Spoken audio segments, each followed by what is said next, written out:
তো hello everyone, তো কেমন আছেন বন্ধুরা? আশা করি সবাই ভালো আছেন। আর দেখুন, এই ভিডিওটিতে দেখাবো যে আপনি WhatsApp থেকে কিন্তু আপনি ChatGPT ব্যবহার করতে পারবেন। এক্ষেত্রে কিন্তু আর আপনাকে আলাদা করে ChatGPT ডাউনলোড করতে হবে না। আপনার যদি WhatsApp থাকে তো সেই WhatsApp থেকে কিন্তু আপনি মেসেজ করতে পারবেন এবং সেখানে আপনি সমস্ত প্রশ্নের উত্তর জানতে পারবেন। কিভাবে YouTube চ্যানেল খোলা হয়, কিভাবে Gmail অ্যাকাউন্ট ক্রিয়েট করা হয়। আপনি সেখানে যে প্রশ্নটি করবেন সেটা কিন্তু আপনাকে ChatGPT সরাসরি জানিয়ে দেবে। তো WhatsApp থেকে কিন্তু আপনি ChatGPT ব্যবহার করতে পারবেন। তো এই নিয়ে ভিডিওটি বানাতে যাচ্ছি। তো ভিডিওটিতে একটা লাইক করবেন। চ্যানেলে নতুন হলে সাবস্ক্রাইব করে পাশে থাকবেন। তাহলে চলুন শুরু করা যাক। ওপেন করার পর এখানে প্লাসে ক্লিক করবেন। এখানে দেখবেন আপনার নম্বরটা অবশ্যই মোবাইলে সেভ করে রাখবেন।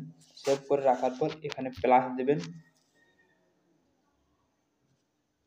প্লাস দেওয়ার পর এখানে একটা নম্বর পেস্ট করে দিতে হবে। তো আমি নম্বরটা যাই হোক আমার ভিডিওতে দিয়ে রাখবো। তো এখানে নম্বরটা এখানে দিয়ে দেবেন। তারপর এখানে সেন্ড করবেন আপনি নিজের নম্বরটাই।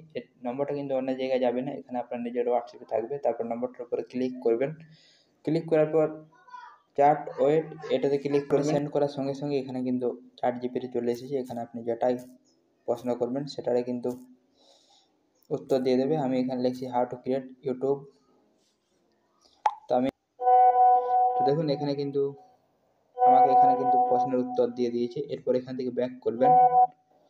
ব্যাক করার পর আপনি যে আপনার নম্বরটিতে অবশ্যই এই নম্বরটি যেটি পাঠিয়েছেন সেটা এখান থেকে ডিলিট করে দিলে আর কোনো সমস্যা নেই। এখানে আপনি সরাসরি ChatGPTর সঙ্গে মেসেজ করতে পারবেন। এখানে যেটাই মেসেজ করবেন সেটারই কিন্তু সঙ্গে সঙ্গে উত্তর পেয়ে যাবেন। তো এই ছিল ভিডিওটিতে একটু লাইক করবেন, চ্যানেলে নতুন সাবস্ক্রাইব করে